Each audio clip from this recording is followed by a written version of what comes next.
ሰላም እንደምናላችሁ የተወደዳችሁ የኢትዮ ፖስት ቤተሰቦች አዳዲስና ወቅታዊ መረጃዎችን ይዘን መጥተናል። በቅድሚያም አርዕስቶቹን እንሆም።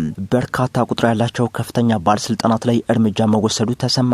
በአዲስ አበባ ከተማ አስተዳደር በሙስና ወንጀልና በብልሹ አሰራር ላይ ተጠምደዋል የተባሉ በቁጥር ከ60 በላይ የሚሆኑ ባለስልጣናትና አመራሮች ላይ ያልተጠበቀ እርምጃ መወሰዱም ተገልጿል። እርምጃ ከተወሰደባቸው ከፍተኛ ባለስልጣናት መካከል ለከንቲባ አዳነች አቤቤ ቅርበት ያላቸው ከፍተኛ ባለስልጣናት መኖራቸው ከፍተኛ መነጋገሪያን ፈጥሯል። ሙሉ መረጃው በዘገባችን ተካቷል። በዝርዝር ታደምጡታላችሁ። በሌላ ሰበር መረጃ በኢትዮጵያና ኤርትራ መካከል ድርድር ሊካሄድ መሆኑ ተነገረ። በቀይ ባህርና አሰብ ይገባኛል ምክንያት ኢትዮጵያና ኤርትራ ከፍተኛ የሆነ ወታደራዊ ውጥረት ውስጥ መሆናቸው የሚታወቅ ሲሆን ውጥረቱ ወደ ወታደራዊ ግጭት ሊያመራ ይችላል የሚል ከፍተኛ ስጋትን ፈጥሯል። ውጥረቱ ወደ ጦርነት ከማምራቱ በፊት ሁለቱ ሀገራት ወደ ድርድር እንዲመጡ እንቅስቃሴም ተጀምሯል ተብሏል። በዝርዝር እናስደምጣችኋለን። በሌላ ሰበር መረጃ ደግሞ የፋኖ ኃይሎች በወልዲያ አደገኛ የተባለ ጥቃት መክፈታቸው ተሰማ። በአማራ ክልል በመንግስት ኃይሎችና በፋኖ ታጣቂዎች መካከል እየተደረገ የሚገኘው ውጊያ ተባብሶ መቀጠሉ ተገልጿል። የፋኖ ኃይሎች በወልዲያና በተለያዩ ግንባሮችም አዲስ ዘመቻ መክፈታቸው የተነገረ ሲሆን መከላከያ በበኩሉ በርካታ ቁጥር ያላቸው የፋኖ ተዋጊዎች እጅ መስጠታቸውን ገልጿል። በዝርዝር እንመለከተዋለን። በሌላ መረጃ የከተማ አስተዳደሩ አስቸኳይ አዋጅ አወጀ። በዝርዝር የምንመለከተው ሌላኛው መረጃችን ነው። እነዚህና ሌሎች አዳዲስ መረጃዎች በዚህ ሰዓት የመረጃ ጊዜ በዝርዝር ወደ እናንተ ይደርሳሉ። እንደ ሁል ጊዜው ቪዲዮ ላይክ እና ሼር በማድረግ ይጀምሩ። አዲስ የሆናችሁ ሰብስክራይብ በማድረግ ቤተሰብ ይሁኑ። አሁን በቀጥታ ወደ ዝርዝር መረጃው እናልፋለን። መልካም ቆይታ ይሁንላችሁ። በቅድሚያም ኢትዮጵያ በፕሬስ ነጻነት በጣም አሳሳቢ ምድብ ውስጥ ገባች ተባለ።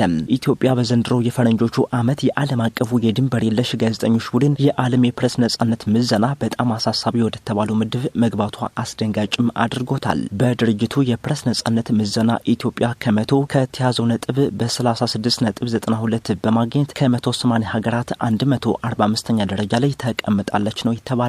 ሀገሪቱ ባለፈው ዓመት በፕሬስ ነጻነት ምዘና 141ኛ ደረጃ ተሰጥቷት የነበረ ሲሆን ከአምናው አንጻር ዘንድሮ በአራት ደረጃዎች ወደታችም አሽቆልቁላለች። በዘንድሮ ምዘና ከአምስት አመላካቾች በጸጥታ አመላካች ኢትዮጵያ ያገኘችው ዝቅተኛውን 157ኛ ደረጃ ሲሆን በማህበራዊ አመላካች ደግሞ 146ኛ እንዲሁም በፖለቲካ አመላካች 139ኛ ደረጃ ይዛለች። ድርጅቱ ሰሞኑን ባወጣው የዘንድሮ የአውሮፓውያን ዓመት የዓለም ሀገራት የፕሬስ ምዘና ሪፖርቱ ኢትዮጵያ ባለፉት ዓመታት በፕሬስ ነጻነት ያስገኘቻቸው እምርታዎችም ተቀልብሰዋል ተብሏል። ይህ በእንዲህ እንዳለ ደግሞ አሻም ቴሌቪዥን ስራውን ለመቀጠል አቅም ስለሌለው ሙሉ በሙሉ ስርጭቱን እንዳቋረጠ በማህበራዊ ትስስር ገጹም አስታውቋል። ጣቢያው በቴሌቪዥንም ሆነ በየትኛውም የማህበራዊ ሚዲያ አማራጮቹ ከታህሳስ 1 ቀን 2018 ዓ.ም ጀምሮ ሙሉ በሙሉ በይፋ ስርጭት ማቆሙን አስታውቋል። በሌላ መረጃ በኢትዮጵያና ኤርትራ መካከል ድርድር ሊካሄድ መሆኑ ተነገረ። በቀይ ባህርና አሰብ ይገባኛል ምክንያት ኢትዮጵያና ኤርትራ ከፍተኛ የሆነ ወታደራዊ ውጥረት ውስጥ መሆናቸው የሚታወቅ ሲሆን ውጥረቱ ወደ ወታደራዊ ግጭት ሊያመራ ይችላል የሚል ከፍተኛ ስጋትንም ፈጥሯል። ውጥረቱ ወደ ጦርነት ከማምራቱ በፊት ሁለቱ ሀገራት ወደ ድርድር እንዲመጡ እንቅስቃሴ ተጀምሯልም ተብሏል። የሁለቱ ሀገራት ወዳጅ የሆነችው ቻይና ኢትዮጵያና ኤርትራን ልታደራድር እንደሆነም ተነግሯል። ከቀናት በፊት ማለትም ሰኞ በአስመራ ፕሬዝዳንት ኢሳያስ አፈወርቂ ጋር የተወያዩት የቻይና አፍሪካ ቀንድ መልእክተኛ በትናንትናው ዕለት በአዲስ አበባ ከውጭ ጉዳይ ሚኒስትር ዶክተር ጌዲዮን ጢሞቴዎስ ጋር ተወያይተዋል ተብሏል። ውይይቱ በቀጠናዊ ጉዳዮች ላይ ያተኮረ እንደነበር የመረጃ ምንጮችም ገልጸዋል። ጠቅላይ ሚኒስትር አብይ አህመድ ከሁለት ወራት በፊት በፓርላማ ባደረጉት የመክፈቻ ንግግር ሀያላን ሀገራት እንዲያደራድሩ ጠይቀው ነበር።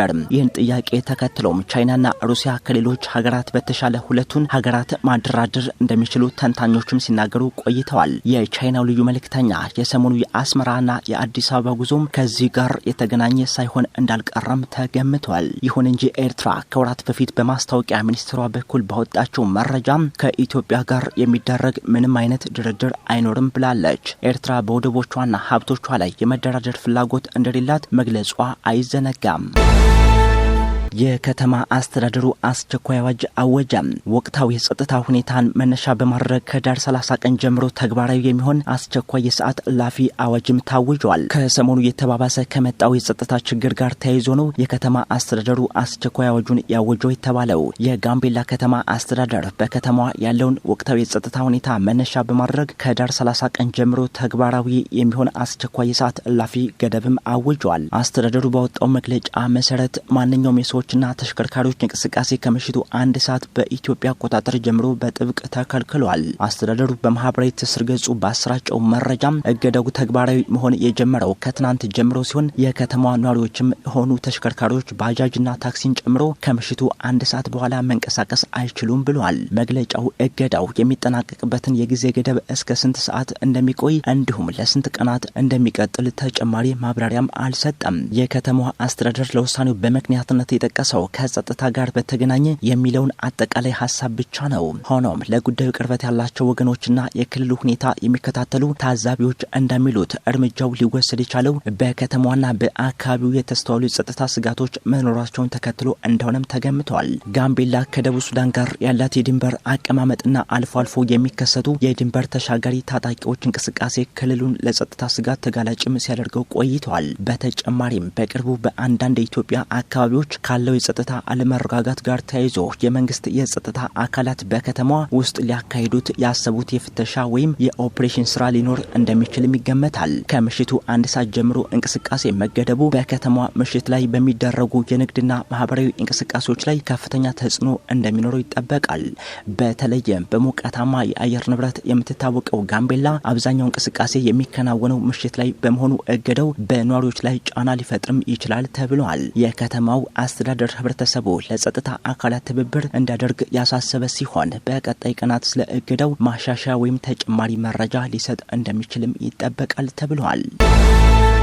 የፋኖ ኃይሎች ቦልዲያ አደገኛ የተባለ ጥቃት መክፈታቸው ተሰማም። በአማራ ክልል በመንግስት ኃይሎችና በፋኖ ታጣቂዎች መካከል እየተደረገ የሚገኘው ውጊያ ተባብሶ መቀጠሉ ተገልጿል። የፋኖ ኃይሎች ቦልዲያና በተለያዩ ግንባሮች አዲስ ዘመቻ መክፈታቸው የተነገረ ሲሆን መከላከያ በበኩሉ በርካታ ቁጥር ያላቸው የፋኖ ተዋጊዎች እጅ መስጠታቸውን ገልጿል። ውጊያ እየተደረገ ከሚገኝባቸው አካባቢዎች መካከል በወሎ ቀጠና ደሴ ተጠቃሽ ነው። ከደሴ በቅርብ ርቀት ከንጋት ጀምሮ በከባድ መሳሪያ የታገዘ ትንቅንቅ እየተካሄደ እንደሚገኝም ተነግሯል። የፋኖ ኃይሎች በከፈቱት ድንገተኛ ጥቃት ተከፍቷል በተባለው ውጊያም በሁለቱም ኃይሎች በኩል ከፍተኛ ቁሳዊና ሰብአዊ ኪሳራ ያስከተለ ነበርም ተብሏል። በተመሳሳይ ከትናንት በስቲያ በዚሁ በደሴ ከተማ ዙሪያ ከበድ ያለ ውጊያ ተደርጓልም ተብሏል። በወልዲያ ከተማ ዙሪያ በተፈጸመ ደፈጣ ጥቃትም በተሽከርካሪ ሲንቀሳቀሱ የነበሩ የአገዛዙ ወታደሮች ላይ ከባድ ጉዳት መድረሱ ተሰምቷል። በዚሁ በወሎ ቀጠና በወልዲያ ከተማ ዙሪያ ውድምን ተብሎ በሚጠራው አካባቢ ከትናንት ጀምሮ ውጊያ መጀመሩ ተገልጿል። ከታህሳስ 1 ቀን 2018 ዓ.ም አመሻሹን በሁለት ኦራልና በአንድ ፓትሮል ተሳፍረው ሲንቀሳቀሱ በነበሩ በመንግስት ወታደሮች ላይ የፋኖ ታጣቂዎች በፈጸሙት የደፈጣ ጥቃትም ጉዳት ማስከተላቸውን ገልጸዋል። በደፈጣ ጥቃቱ የመንግስት ወታደሮችና ተሽከርካሪዎች ላይ ጉዳት መድረሱ የተነገረ ሲሆን የሚኒሻና የአድማ ብተና ኃይሉ በፋኖ ኃይሎች ላይ የመልሶ ማጥቃት ጥቃት ከፍተው ከፍተኛ ውጊያ ተደርጓልም ተብሏል። በዚህ ቀጠና በተደረገው ውጊያ በሁለቱም ወገን ከፍተኛ የሆነ ሰብአዊና ቁሳዊ ኪሳራ ደርሷል። በሌላ ቀጠና በሸበል በረንታና በእነማይ ወረዳም ሰፊ ውጊያዎች መደረጋቸውን ከአካባቢ ወጡ መረጃዎችም አመልክተዋል። በሌላ ሰበር መረጃ በርካታ ቁጥር ያላቸው ከፍተኛ ባለስልጣናት ላይ እርምጃ መወሰዱ ተሰማ። በአዲስ አበባ ከተማ አስተዳደር በሙስና ወንጀልና ብልሹ አሰራር ላይ ተጠምደዋል የተባሉ በቁጥር ከ60 በላይ የሚሆኑ ባለስልጣናትና አመራሮች ላይ ያልተጠበቀ እርምጃ መወሰዱ ተገልጿል። እርምጃ ከተወሰደባቸው ከፍተኛ ባለስልጣናት መካከል ለከንቲባ አዳነች አቤቤ ቅርበት ያላቸው ከፍተኛ ባለስልጣናት መኖራቸው ከፍተኛ መነጋገሪያን ፈጥሯል። አስተዳደራዊ እርምጃ የተወሰደባቸው የአዲስ አበባ ከተማ የመሬት አስተዳደር ሰራተኞች እንደሆኑም ተጠቁሟል። በአዲስ አበባ ከተማ ከመሬትና መሬት አስተዳደር ጋር በተገናኘ ሙስናና ሌብነት በከፍተኛ ሁኔታ መንሰራፋቱ ተነግሯል። የመሬት ልማትና አስተዳደር ቢሮ በብልሹ አሰራር ውስጥ ተዘፍቀው በተገኙ ከፍተኛ አመራሮችና ባለሙያዎች ላይ እርምጃ እየወሰድኩ ነው ብሏል። ህብረተሰቡም በ7079 ነጻ የስልክ መስመር ተጨባጭ ጥቆማ እንዲሰጥም ብሏል። ቢሮ የሰነዳቸው መረጃዎች እንደሚያመላክቱት በ2017-2018 በጀት ዓመት በብልሹ አሰራር ውስጥ ተዘፍቀው ማዕቀቡ የተገኙ ከፍተኛ አመራሮችን ጨምሮ 138 አመራርና ሰራተኞችን በመለየት 66ቱን ከስራ ማሰናበቱን ጨምሮ በከባድ ዲሲፕሊን ቅጣት የተቀሩት ደግሞ በቀላል ዲሲፕሊን ቅጣት እንዲቀጡ ማድረጉን አመልክቷል። አስተዳደሩ እርምጃውን በተመለከተ በደፈነው ከመግለጹ ውጭ እርምጃ የተወሰደባቸውን አመራሮች ስምና ዝርዝር መግለጽ አልቻለም። ቢሮው ምንም እንኳን እርምጃ እየወሰድኩ ነው ቢልም ችግሩ ከቁጥጥር ውጭ እንደሆነ የአዲስ አበባ ነዋሪዎችም ይገልጻሉ።